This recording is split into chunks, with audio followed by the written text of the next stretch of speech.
আজকের এই ইফতার ও দোয়া মাহফিলে যাকে উদ্দেশ্য করে আয়োজন করা হয়েছে আপনাদের সকলের সুপরিচিত, আমাদের সকলের প্রিয় নেতা, প্রয়াত নেতা, ফরিদপুরের গণমানুষের নেতা, জননেতা জনাব চৌধুরী কামাল উদ্দিন ইউসুফের সহধর্মিনী মিসেস সায়রা কামাল চাচি, আমাদের প্রিয় নেত্রী, ফরিদপুরের গণমানুষের নেত্রী জনাব চৌধুরী নায়েব উদ্দিন ইউসুফ আপার জন্ম,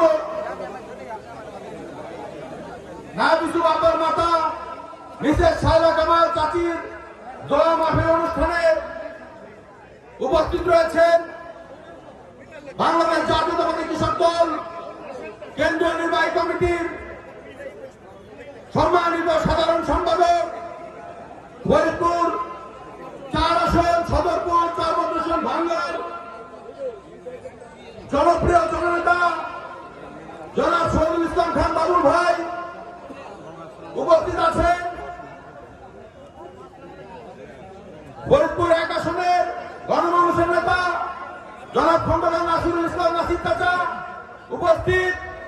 আমাদের ফরিদপুর সদর আসনের আপামর জনগণের আশ্রয়স্থল, বিএনপির দুর্দিনে যিনি আমাদের পাশে থেকেছেন, আমাদেরকে যিনি আশ্রয় দিয়েছেন, আমাদেরকে যিনি সাহস দিয়েছেন, যিনি আমাদেরকে লালন করেছেন, সেই নেত্রী ফরিদপুরের আপামর জনগণের ভালোবাসার প্রিয় নেত্রী চৌধুরী নায়েব উদ্দিন ইউসুফ।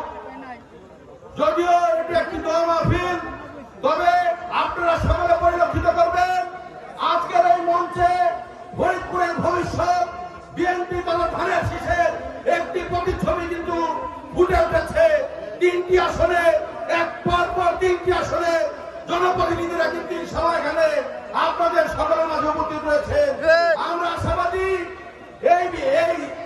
এই যে সিরিয়াল কিংবা তাদের যে এখানে যে উপস্থিতি, এরা ভবিষ্যতে ফরিদপুরের 3টি আসনে নেতৃত্ব দিবেন। আমরা আপনাদের সকলের কাছে দোয়া চাচ্ছি, আপনারা সকলে দোয়া করবেন।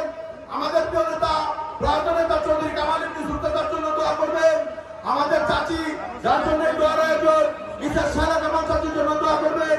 শহীদ রাষ্ট্রপতি জিয়াউর রহমানের জন্য দোয়া করবেন এবং ভবিষ্যতে যাতে চৌধুরী নায়েব উদ্দিন ইউসুফ বাবা তার পিতার দেখানো পথে চলতে পারে এবং ফরিদপুরের সাধারণ জনগণের দায়িত্ব ভার তিনি গ্রহণ করতে পারেন, রাষ্ট্রীয়ভাবে সরকারিভাবে তিনি আপনাদের পাশে থাকতে পারেন, আপনাদের সহযোগিতা, আপনাদের সেবা করতে পারেন, সেই তৌফিক যেন আল্লাহ তাকে দান করেন।